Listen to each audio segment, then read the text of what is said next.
जय जिनेंद्र बंधुओं, सारथी सेवा समूह में आप सभी का स्वागत है। मुनि श्री 108 कुंतु सागर जी मुनिराज व एलक श्री 105 सिद्धांत सागर जी का 2020 का चातुर्मास नेहानगर निवासियों को प्राप्त हुआ है। धर्म लाभ हेतु आचार्य गुरुवर 108 विद्यासागर जी मुनिराज द्वारा रचित महाकाव्य मूकमाटी की कक्षा मुनि श्री 108 कुंतु सागर जी मुनिराज द्वारा ली जा रही है। हम आप तक यह कक्षा पहुंचा रहे हैं, जिसे रोज आप सारथी सेवा समूह के फेसबुक पेज या यूट्यूब चैनल पर प्रातः 9 बजे देख सकते हैं। ओम नमः सिद्धेभ्यः।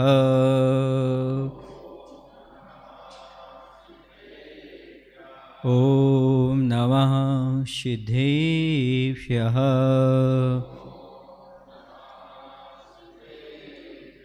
जय श्री ओम नमः सिद्धेभ्यः।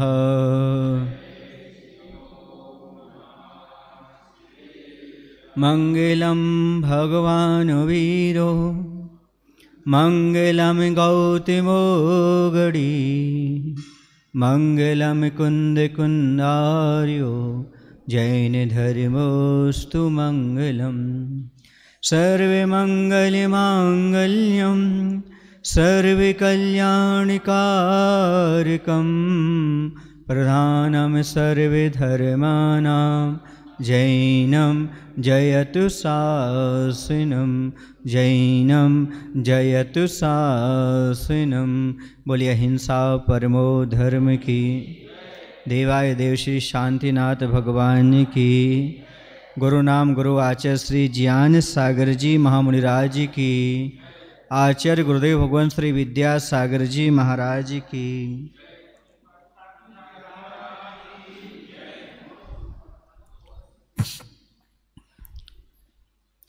लेखक की लेखनी कह रही है, आज वर्तमान में ऐसा लग रहा है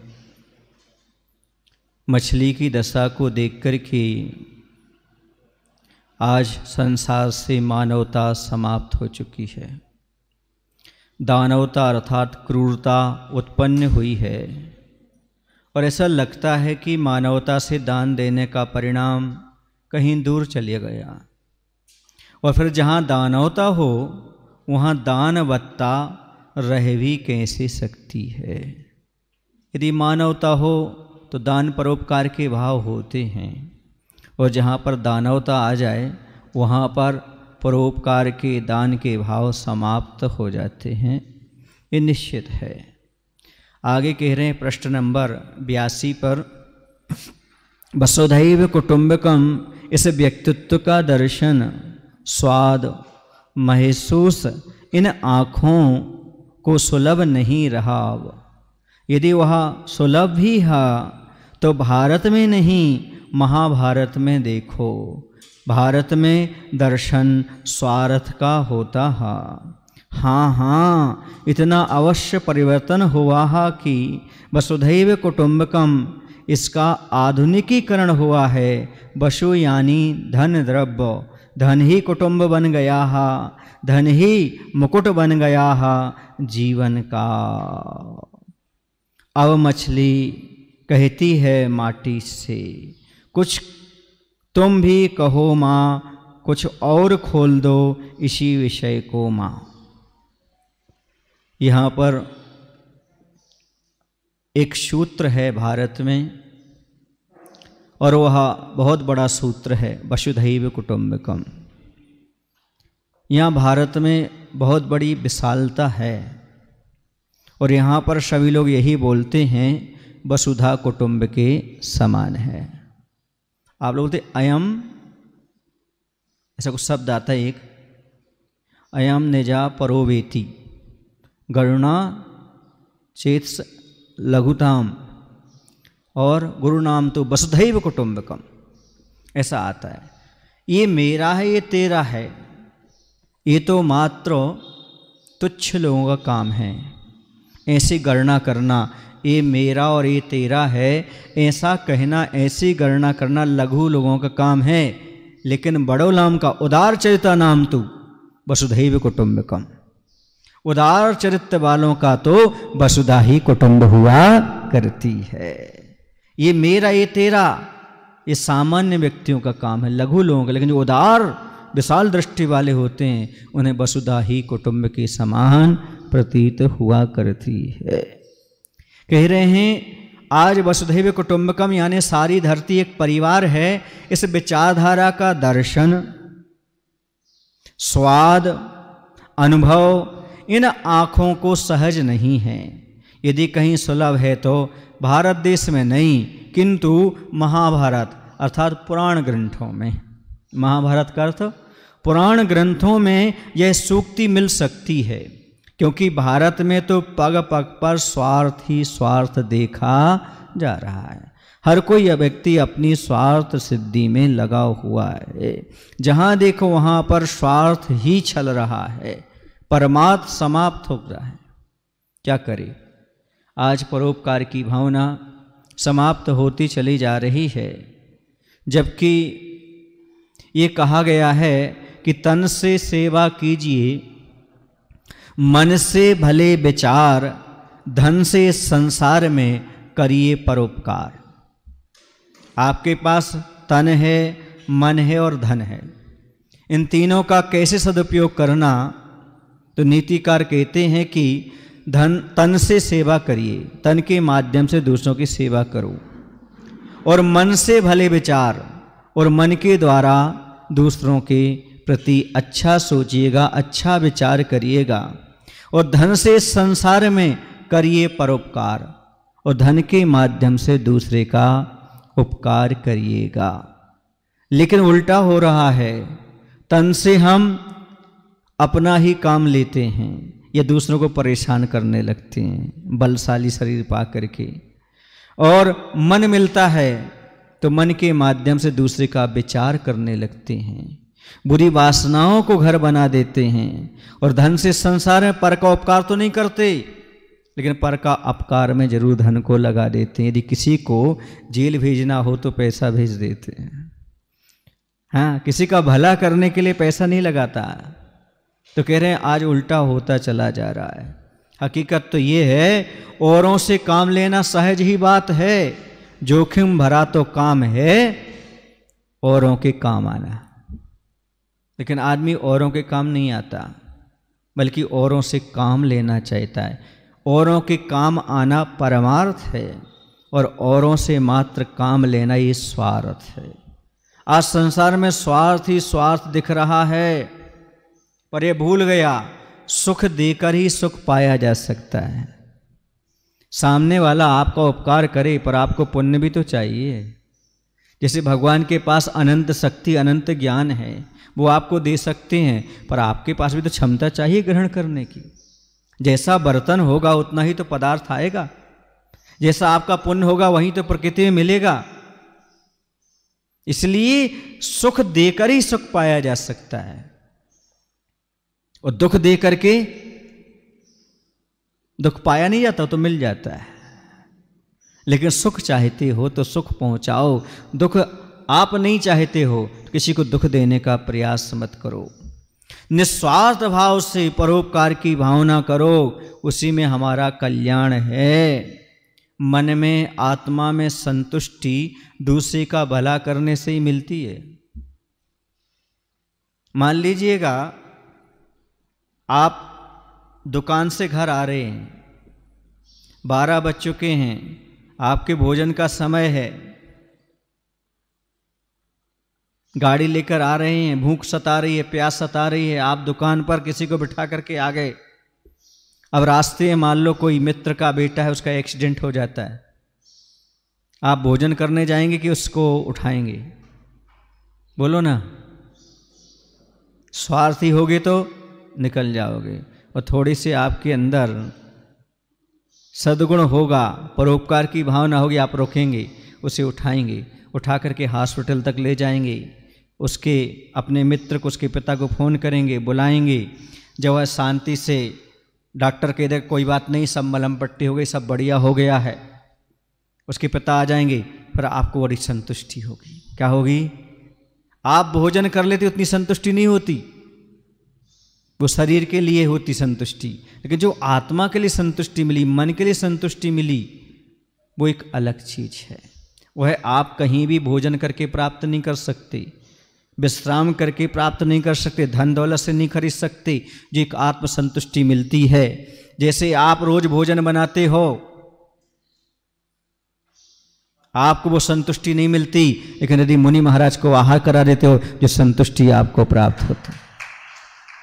ऐसे वह व्यक्ति उस दिन भोजन तो कर लेता, पर यदि इंसान होता तो अंदर अंदर उसे लगता, अरे मैं उसे बचा सकता था, लेकिन मैंने उसके बेटे को नहीं बचाया। उसकी अंदर आत्मा तो हमेशा उसको उलाहना देती रहती। इसलिए जो परोपकार में, दया के कार्य में आनंद आता है, वो भोजन पानी में आनंद नहीं आता, धन दौलत को इकट्ठा करने में आनंद नहीं आता। पर क्या करे, इस आनंद से लोग परिचित नहीं है ना, इसलिए वो परोपकार, दया आदि को भूलते चले जा रहे हैं। ऐसी सेवा और परोपकार जो है, ये आप अपने आप में मानवता के गुण हैं। कहते सेवा से मेवा मिले, लालच से अपमान, दीन दुखी का मित्र बन, पा सकता सम्मान। सेवा से क्या मिलती? मेवा मिलती है, और लालच से अपमान मिलता है। इसलिए दीन दुखी की जितनी कर सको उतनी सेवा करो मित्र बन करके, तभी आपको सम्मान की प्राप्ति हो सकती है। आप ये मत सोचो कि सामने वाला भी मेरे साथ अच्छा करे, किसी खोज मत करो आप कोई अच्छा मिल जाए। आप अच्छा बनने का प्रयास करो, क्योंकि इस जमाने में सच्चे इंसान की तलाश ना करो। वो वक्त और था बंधुओं, जब मकान कच्चे होते थे और इंसान सच्चे होते थे। उसकी आप खोज मत करो। पहले मकान कैसे होते थे, लेकिन उसमें रहने वाले इंसान सच्चे। और आज मकान हो गए हैं और इंसान हो गए हैं, मैं क्यों बोलूं झूठे हो गए, आप ही बता रहे झूठे हो गए, क्योंकि पक्के मकान में आप रहते हो। तो ऐसी स्थिति आज हो गई, सच्चा इंसान मिलना बहुत मुश्किल हो गया। एक दूसरे के दुख को समझने वाला आज नहीं है। आज परोपकार की भावना समाप्त होती चली जा रही है। सब स्वार्थ ही स्वार्थ नजर आता है इस संसार में। कह रहे हाँ इतना जरूर हो गया, वसुधैव कुटुंबकम, इसका आधुनिकीकरण अवश्य हो गया, इसमें बदलाव अवश्य हो गया। कितना हो गया? तो कहते वसु यानी होता है धन। वसु माने धन। धन ही सबका परिवार और सिर का मुकुट आदरणीय बन गया है इस जीवन में। धन ही प्रिय है और धन ही आदरणीय है। ऐसा क्यों है? मैंने एक बार चिंतन किया, हर एक व्यक्ति को धन प्रिय क्यों है? इसलिए कि धन से भौतिक सुविधाएं प्राप्त हो जाती हैं, और भौतिक सुविधाएं आदमी को प्रिय हैं, इसलिए धन उसको प्रिय हो जाता है। आजू बाजू वाला भी धन ही चाहता है, इसलिए हम भी धन की खोज में लगे रहते हैं। आज हर एक व्यक्ति धन की और अधिकार की बात करता है। बिरले लोग हैं जो धर्म की और कर्तव्य की बात करते हैं। सब धन चाहते हैं, अधिकार चाहते हैं, पद चाहते हैं। कोई व्यक्ति धर्म नहीं चाहता, कोई व्यक्ति कर्तव्य का पालन नहीं करना चाहता। इसलिए आचार्य भगवंत को यहाँ लिखना पड़ा, आधुनिकीकरण हो गया।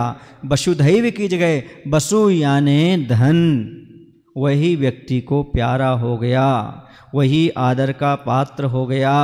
इस प्रकार की बात लेखक की लेखनी कह रही है। अर्थात आचार्य जी कहना चाहते हैं कि आज व्यक्ति ऐसा करने लगा। पहले लोग धर्म और कर अपनों के लिए धन छोड़ देते थे, धन दौलत धर्म के लिए और अपनों के लिए, और आज धन दौलत के लिए धर्म भी छूट रहा है और अपने भी छूटते चले जा रहे हैं। ये विपरीत हो गया। धन अधिकार प्यारा हो गया, धर्म और कर्तव्य सब समाप्त हो गया। हर जगह स्वार्थ ही स्वार्थ दिखता है। वृक्ष जब फल रहित होते हैं, पक्षी वहां से उड़ जाते हैं। बोलो ना, जब तक सरोवर में तालाब में पानी रहता है तब तक सारा सादी पक्षी रहते हैं, और जहाँ सरोवर का तालाब का पानी सूख गया तो सारे पक्षी भी चले जाते हैं। फूल शाम को मुरझा जाता है, भौरे भी उसके पास जाना पसंद नहीं करते। जंगल जब जलने लगता है तो वहाँ की पशु पक्षी उसको छोड़कर चले जाते हैं। जहाँ धन कम पड़ने लगता है मंत्री राजा को छोड़ करके चला जाता है। ये स्वार्थ भरी दुनिया है। इस स्वार्थ भरी दुनिया में कोई किसी का साथ नहीं देता, परछाइयां भी साथ छोड़ देती हैं जब घोर अंधेरा होता। ये स्वार्थ की दुनिया है, कोई किसी का साथ नहीं देता। रात भर अंधेरे में लड़ता रहा एक छोटा सा दिया, तुमने उसे सुबह क्या दिया? एक फूंक मारी और बुझा दिया। रात भर अंधेरे से लड़ता रहा एक छोटा सा दिया, और तुमने सुबह उसे क्या दिया? एक फूंक मार दी और बुझा दिया। कितनी स्वार्थी दुनिया है। हम दुनिया को स्वार्थी ना कहें, अपने आप को देखने का प्रयास करें। क्या हम ऐसा नहीं करते हैं? हाँ, बड़ा मिल गया छोटे को फूंक दिया, सूर्य मिल गया दीपक का काम खत्म। प्रशंसा भी नहीं की उसकी कि भाई तूने रात भर तो कम से कम अंधेरे से लड़ता रहा, मुझे प्रकाश देता रहा। कभी दिया की आरती नहीं उतारी जाती, दिए से आरती तो उतारी जाती है। समझ में आ रहा है आपको? हाँ, इसलिए आप भी बुरा मत मानिएगा। यदि आपसे कोई स्वार्थ सिद्ध करके आपको पूछता नहीं है तो बुरा मत मानिएगा। महाराज हमें वो तब याद करते हैं जब उनको कोई संकट आता है। तो समझ लेना, दुनिया के लोग आपको संकट का सामान तो समझते हैं, इसी में खुश हो जाइएगा। किसका सामान समझते हैं? हाँ, संकट में आप काम है, इतनी तो उन्होंने कीमत की कि संकट में कोई काम आ सकता है, तो इतना तो पहचानता है आपको, ये पक्का है। मोमबत्ती को देखा आपने, जलती रहती है हाँ, और आंसू भी बहाती रहती है, ताकि दुनिया के लोगों को बताया जा सके कि प्रकाश देते जाओ, दुनिया भरे आपकी आंखों में आंसू भरती रहे, पर अपने कर्तव्य से विचलित मत हो, काम करते जाओ। ये अपने आप में अद्भुत चीज है। कहते संसार में बिना संयोग कहीं वियोग नहीं होता, बिना सुगंध के फूल का उपयोग नहीं होता। छोटे से बड़ों तक की यही हालत है, बिना स्वास्थ्य के कभी किसी का सहयोग नहीं होता। कोई किसी का सहयोग, जब तक स्वास्थ्य सिद्ध हो रहा है तब तक सहयोग है, लेकिन स्वार्थ गया तो सहयोग गया। इसलिए योगी बनना बहुत सरल है, पर सहयोगी बनना बहुत कठिन है। योगी मतलब साधु संत, कोई मंत्री की बात नहीं कर रहा हूं मैं। योगी बनना बहुत सरल है, अर्थात क्या बनना? सहयोगी बनना बहुत कठिन है। मुनि महाराज बनने के बाद भी हम एक दूसरे का सहयोग दे दें, कोई नियम नहीं हो पाता। बहुत कठिन कार्य है। घर में रह करके एक दूसरे के सहयोगी बनना बहुत बड़ी बात है बंधुओं, क्योंकि हमारे सारे के सारे कार्य स्वार्थ से प्रेरित हैं। हमारा सारा का सारा प्रेम स्वार्थ से भरा हुआ है। एक दिन मैंने कहा था, आप जब किसी की शादी में जाते हो तो पहले अपने घर में एक पुस्तक देखकर जाते हो, एक कॉपी देखकर जाते हो। जब तुम्हारे यहाँ किसी की शादी हुई थी तो उसने व्यवहार में कितना लिखवाया था, उतना ही तुम वहाँ जाकर के लिखवाने के तैयार होते हो। जब बिना स्वार्थ के तुम पैसा नहीं दे सकते तो प्रेम क्या लुटाओगे, ये हमें समझ में नहीं आती। पैसा भी बिना स्वार्थ के, उसने जितना दिया इतना ही हम देंगे, उसने नहीं दिया नहीं देंगे। इसका अर्थ ये है वो तो गरीब आदमी था, तुम तो अमीर आदमी हो, तुम भी गरीब बन गए क्या उसके पास? बोलो ना, गरीब ने 101 दिया, हम भी 101 देंगे, मतलब गरीब के साथ गरीब बन गए तुम। अरे मैं कहता हूं यदि गरीब 101 दे के गया, तुम 1000 दे के जाओ, यही तुम्हारी अमीरी है। उसके पास कुछ नहीं था, आपके पास सब कुछ है, फिर भी उसने आपकी कीमत तो आकी। सुन रहे आप लोग की नहीं? उसने 100 रुपये दिए, समझे उसकी कीमत थी। आपने 100 रुपये दिए, समझे उसकी नहीं, आपकी कीमत थी। हाँ बोलो ना। एक बार एक धनाढ़ सेठ नदी के किनारे चल रहा था, वह गिर गया। वहीं एक व्यक्ति खड़ा था, उसने उसे बाहर निकाल लिया। उसने तत्काल उसे 100 रुपये निकाल के दिए सेठ ने, उसने रख लिए। तीसरा कहता है, भैया इतने बड़े सेठ जी हैं, उनके जीवन की कीमत मां 100 रुपये। बोली मैंने नहीं आकी, उन्हीं ने आकी। आप ताली क्यों नहीं बजाई? 100 रुपये कीमत मैंने नहीं आकी, किन्होंने आकी है? माइनस समझ रहे हैं आप? क्या समझ रहे हो आप? अपने उसके पुरस्कार की बात नहीं है, वो खुश भी नहीं, दुखी भी नहीं। उसने क्या किया? उसने बाहर निकाल लिया। उसकी तो मानवता थी, कोई डूब रहा था। पर आपने अपने जीवन की कीमत कितनी आकी? बोलो, ये आप पर डिपेंड करता है। यदि वह 10,000 भी देता तो कम था। यह कहते भैया हमारे पास अभी इतने ही, आप घर आकर ले जाओ। समझ में आ रहा आपको? क्या समझ में आ रहा? एक बार हमारा विहार चल रहा था बीनागंज से, और बीना की ओर आ रहे थे। तो आपको मालूम है आजकल सेल्फी का जमाना आ गया है। तो नदी बहुत पानी गिरा, पुल के ऊपर से पानी चल रहा था। तो जो साथ में चलने वाले थे बहुत सारे लोग, तो आपको पता है बिहार में बहुत सारे लोग आ जाते, कुछ आगे निकल जाते, कुछ पीछे आ जाते हैं। तो एक बहन वहाँ पर और भैया वो सेल्फी ले रहे थे और पैर फिसल गया। हम थे बहुत पीछे, वो लोग आगे गाड़ी में जा कर के बस नदी में, बिल्कुल बाढ़ जैसी नदी, और गिर गया। वो उसकी बहन गिर गई, और वो बहन गिर गई, और किसी को तैरना नहीं आता था। 2 छोटे छोटे बच्चे थे, 15-15 साल के।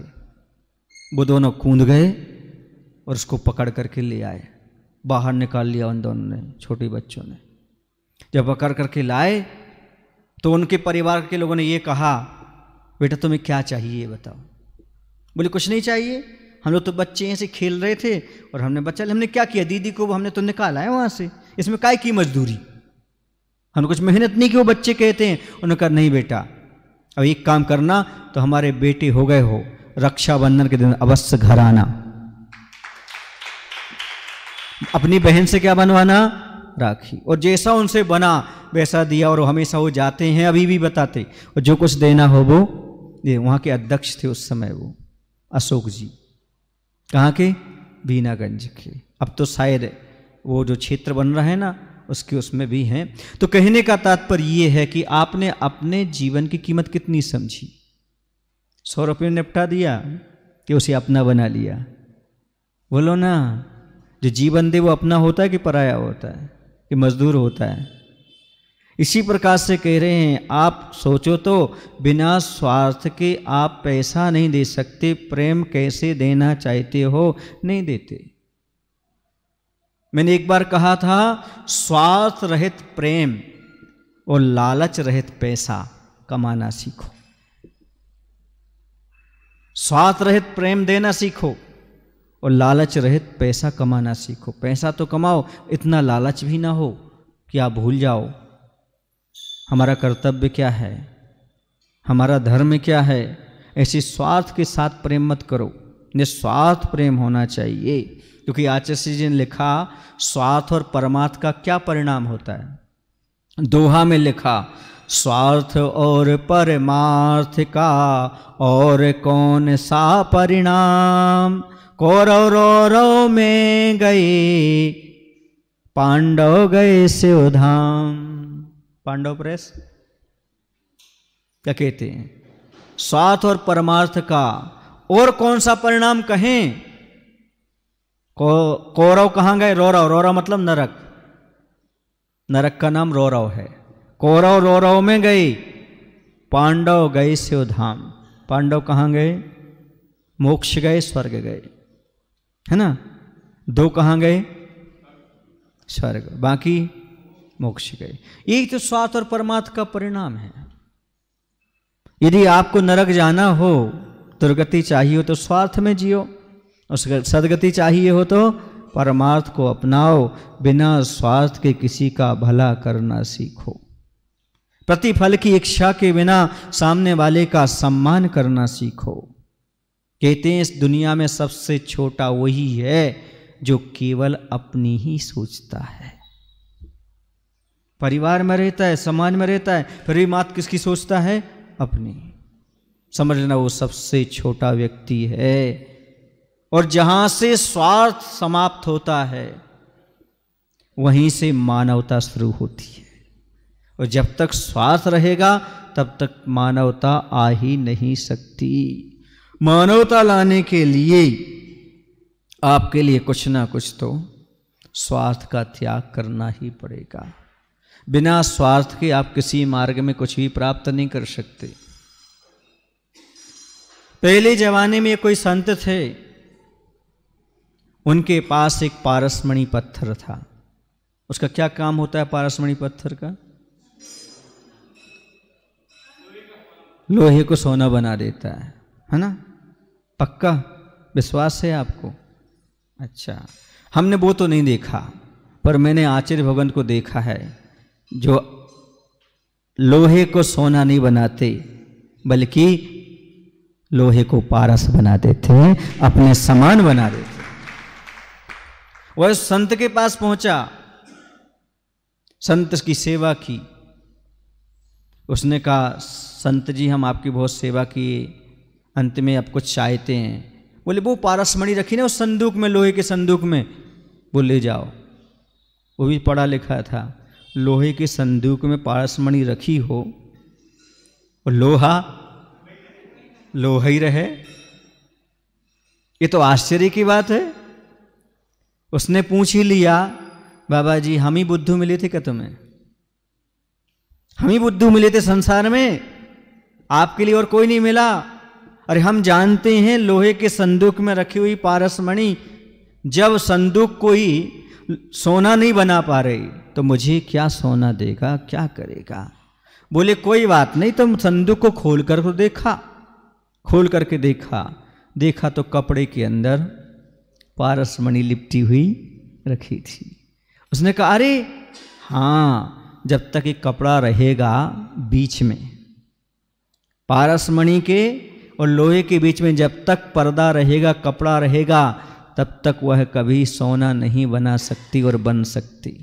इसी प्रकार से आप भगवान की भक्ति करते हो, लेकिन जब तक श्वास रहेगा तब तक तुम्हें कोई फल प्राप्त होने वाला नहीं है।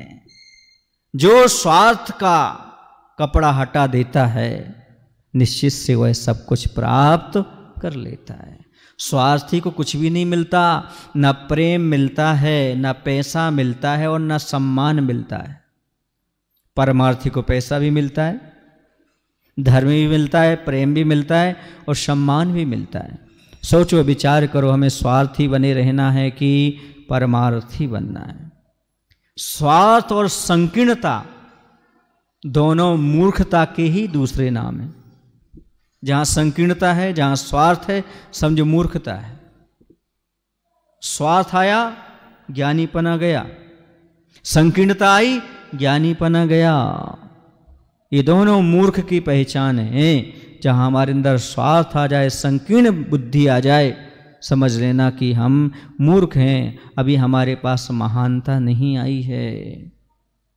और दूसरी बात, स्वार्थ के लिए अन्याय का समर्थन करना पड़ता है, क्योंकि स्वार्थ कभी किसी का धर्म और न्याय हो ही नहीं सकता।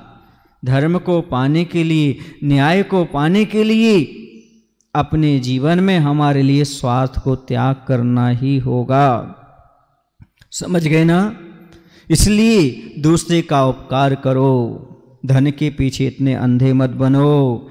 मैं सिखलाता हूँ जियो और जीने दो संसार को, जितना ज्यादा बांट सको बांटो अपने प्यार को।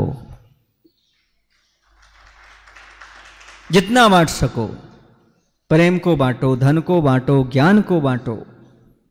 यही मैं आपको सिखला सकता हूं, यही बता सकता हूं, मैं सिखलाता हूं। जियो और जीने दो तुम संसार को, जितना ज्यादा बांट सको बांटो तुम प्यार को।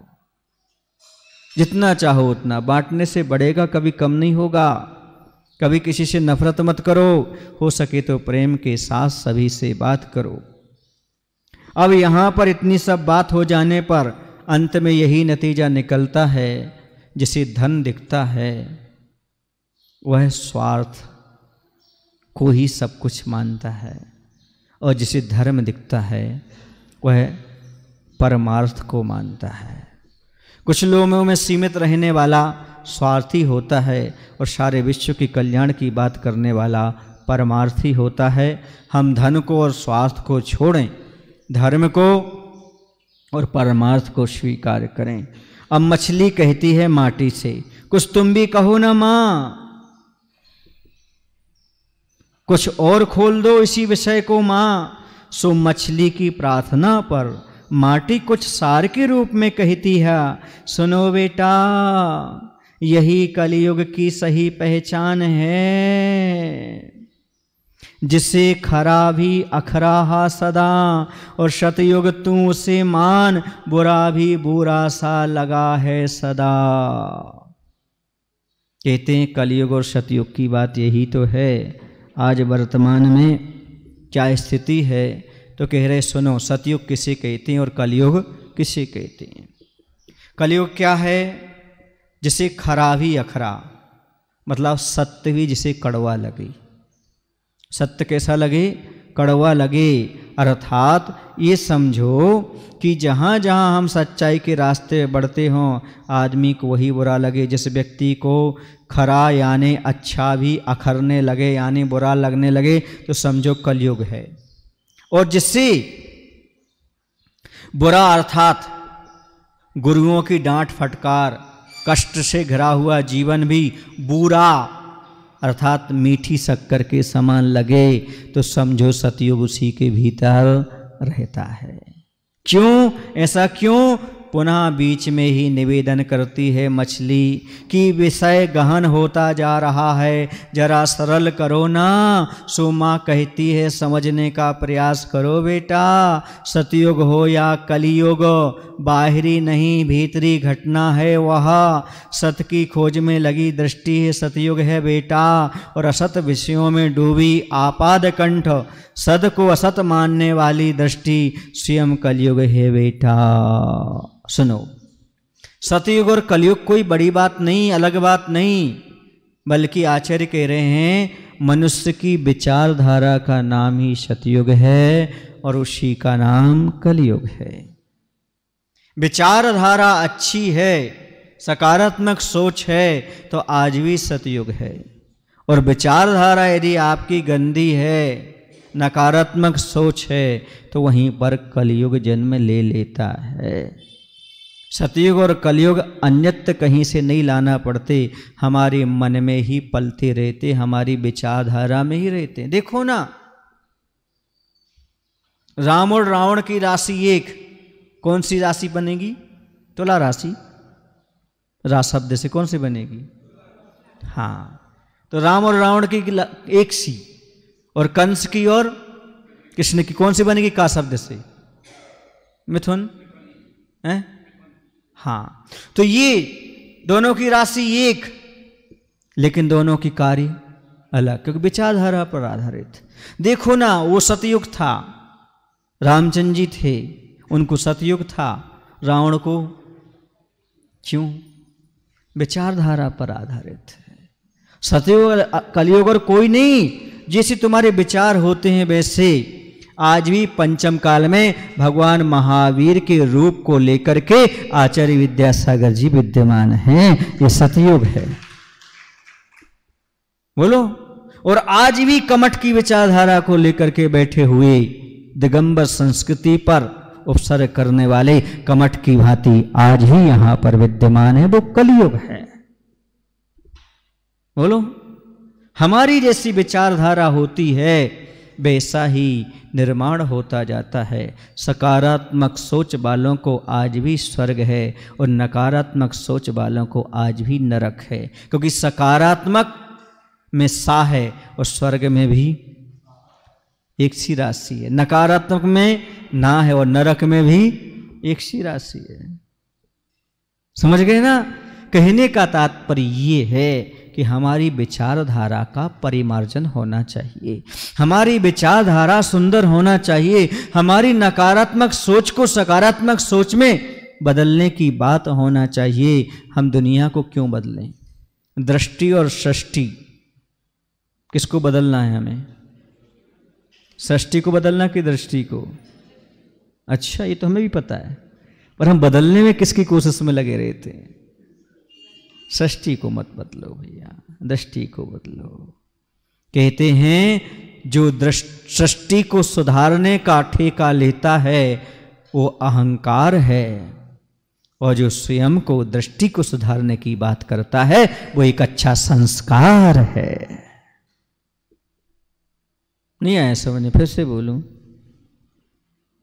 सृष्टि को बदलने का भाव अहंकार है और अपनी दृष्टि बदलने का भाव संस्कार है। तो अहंकार चाहिए, संस्कार चाहिए? संस्कार चाहिए तो दूसरों को नहीं, खुद को बदलने का प्रयास करो। एक व्यक्ति था, भगवान से प्रार्थना करता रहा, हे भगवान हमें ऐसा आशीर्वाद दो मैं दुनिया को बदल सकूं। कोई असर नहीं आया। फिर उसने भगवान से निवेदन किया, हे भगवान मुझे ऐसा आशीर्वाद दो ताकि मैं अपने गांव में रहने वालों को बदल सकूं। कोई परिवर्तन नहीं आया। उसने तीसरी बार निवेदन किया, भगवान ऐसा आशीर्वाद दो मैं अपने परिजनों को बदल सकूं। कोई परिवर्तन नहीं। पर उसने निवेदन किया, हे भगवान मुझे ऐसा आशीर्वाद दो मैं अपने आप को बदल सकूं। जीवन में चमत्कार हो गया, वो अपने जीवन में बदल गया। आप क्या करना चाहते हो? कौन सा निवेदन करना चाहते हो? बोलो ना। निहानगर की समाज बदल जाए, हमारे परिवार के सदस्य बदल जाएं? नहीं, अपने आप को बदलो। एक बात बता दूं आपको, आप अपने आप को बदलोगे तो देश के लिए एक फायदा होगा। बताओ क्या फायदा होगा? समाज के लिए एक फायदा होगा, परिवार को एक फायदा होगा। बताओ क्या फायदा होगा? एक बुरा आदमी कम हो जाएगा, यही फायदा होगा। एक तो कम से कम हुआ ना। देश में कुछ तो सुधार हुआ, समाज में कुछ तो सुधार हुआ, परिवार में कुछ तो सुधार हुआ। बस इतना काम कर लीजिए और आप सुधर जाएंगे, फिर आपको जग सुधरा दिखाई देगा। खुद सुधरेंगे, जग सुधरेगा, निश्चित है। हमें और कुछ नहीं कराना, हमें अपनी दृष्टि का ऑपरेशन कराना है।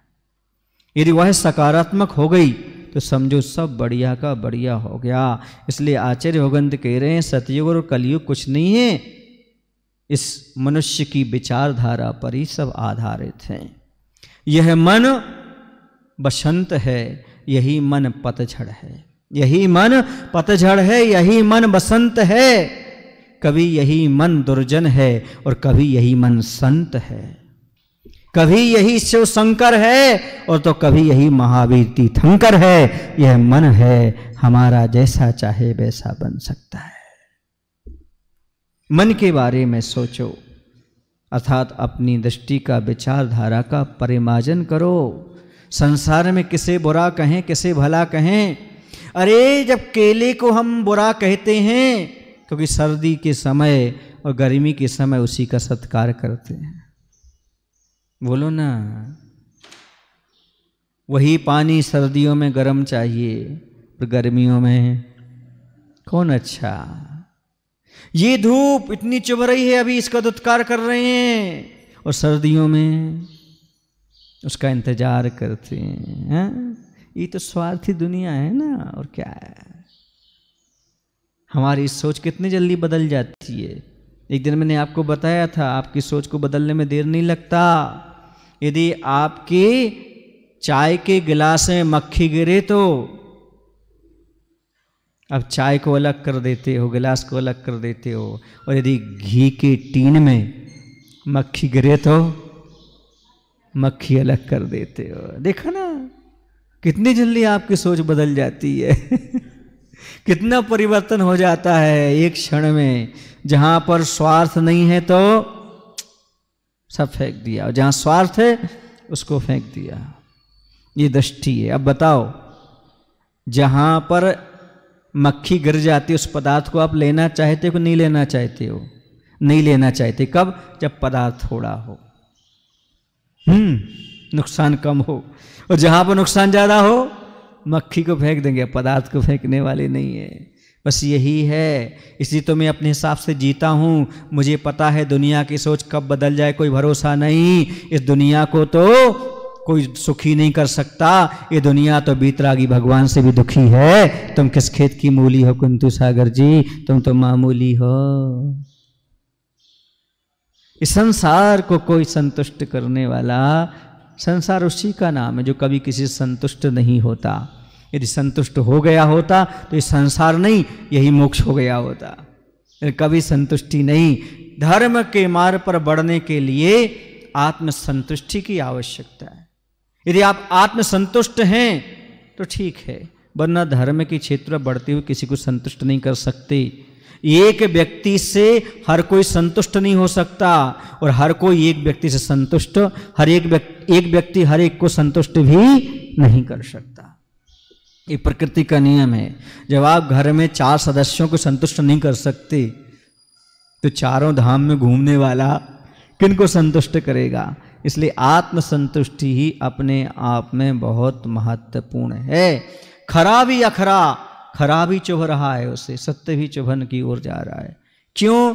मैंने एक दिन कहा था, सत्य तो सत्य होता है, न कड़वा होता है न मीठा होता है। जो स्वार्थ की जीव से चखता है उसे सत्य कड़वा लगता है, और जो परमार्थ की जीव से चखता है उसे सत्य हमेशा मीठा लगता है। बस जीव का, विचारधारा का ही अंतर है।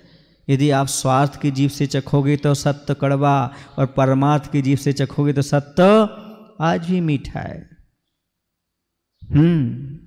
दातुन कैसी होती है? कड़वी के मीठी? दातुन होगी तो, टूथपेस्ट नहीं कह रहा हूं। दातुन कड़वी, चाहे नीम की लेकर आ चाहे बबूल की, कैसी होगी वो? कड़वी। दांत उसी से साफ होते हैं, और जब तक दांत साफ नहीं होते तब तक स्वाद नहीं आता भोजन पानी का। समझ रहे ना? हाँ, जिह्वा ये सब ऐसे कड़वाहट ना हो तो काम नहीं चलता। आचार्य कहते संसारी प्राणी ने बहुत सारा मीठा खा लिया है, अब इसे डायबिटीज हो गई है, अब करेला और मेथी खिलाना शुरू करो ताकि इसका रोग ठीक हो सके।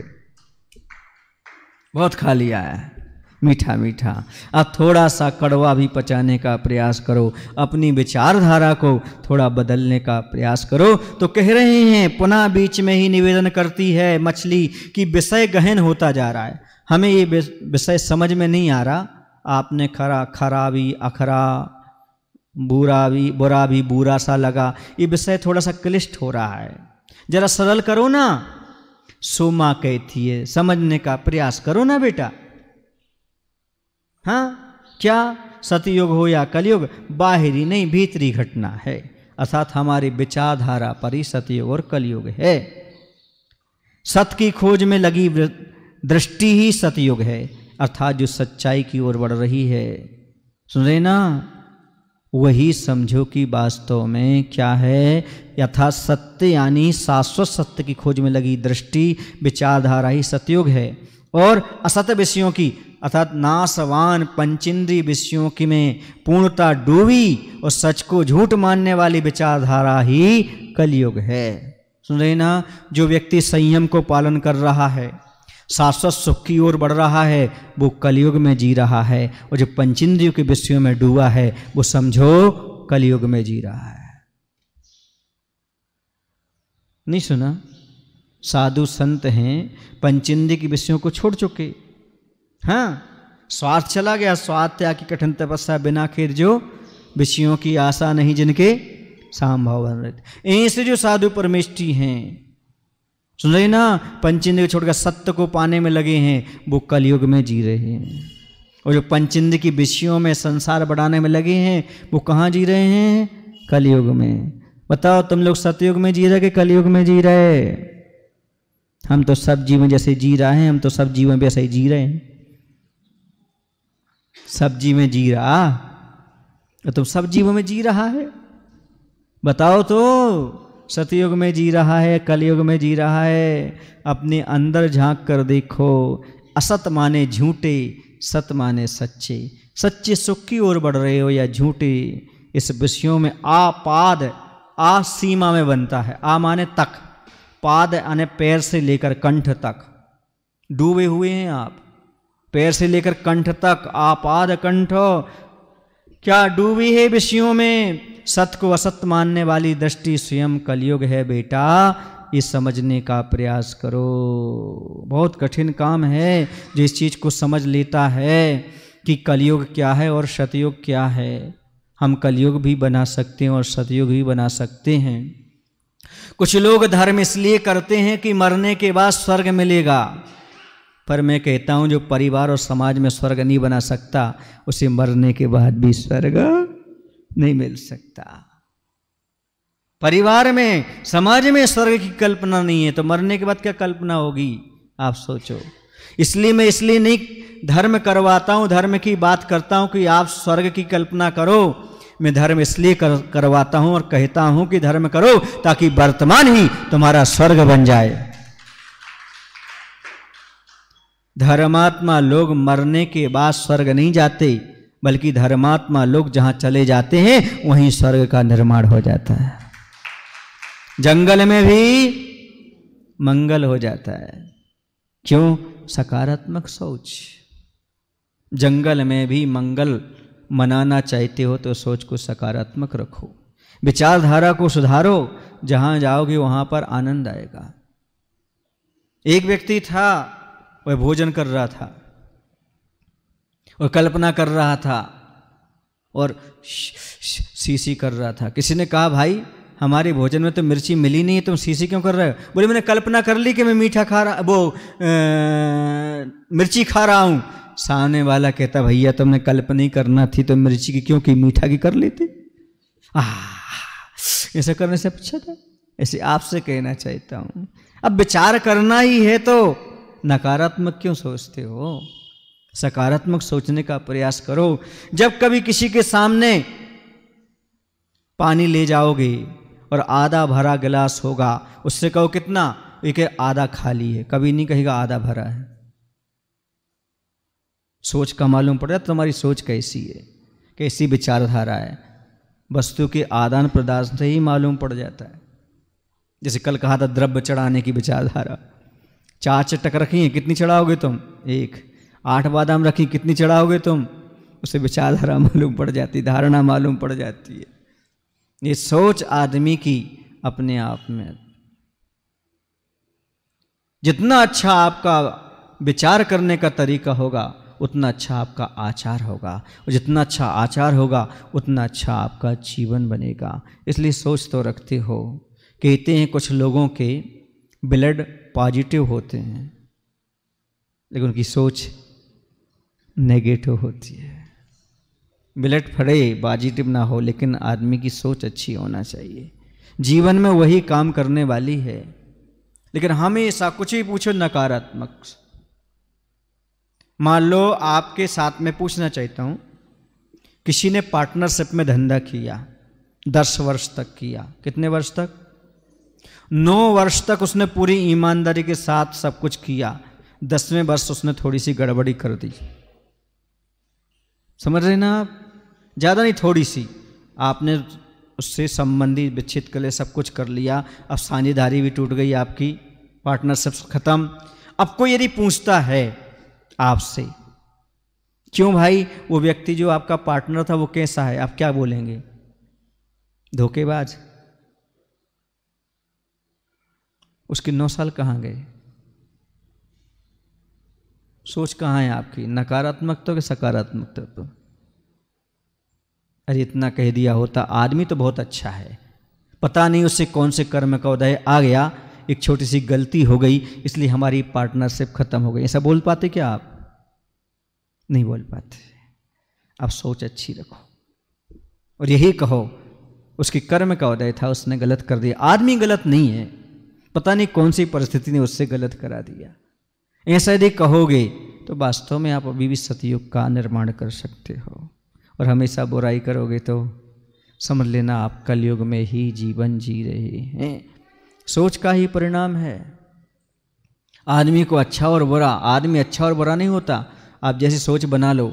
अपना बेटा कितना भी गलत हो, ये कहते थोड़ी सी गलती तो की है, छोटी सी तो गलती की है, दूसरे का बेटा छोटा कर दे तो बहुत बड़ी गलती। अपने बच्चे की तो सबसाइड कर दो गलती, वहीं समाप्त, और दूसरे के बच्चे की प्रोलांग करो और खींच करके बड़ी ले जाओ। ये क्या है? ये सोच का ही परिणाम तो है। यदि अच्छी सोच रखते हो तो बहुत अच्छा है आपके जीवन में, बुरा रखते तो आपके लिए।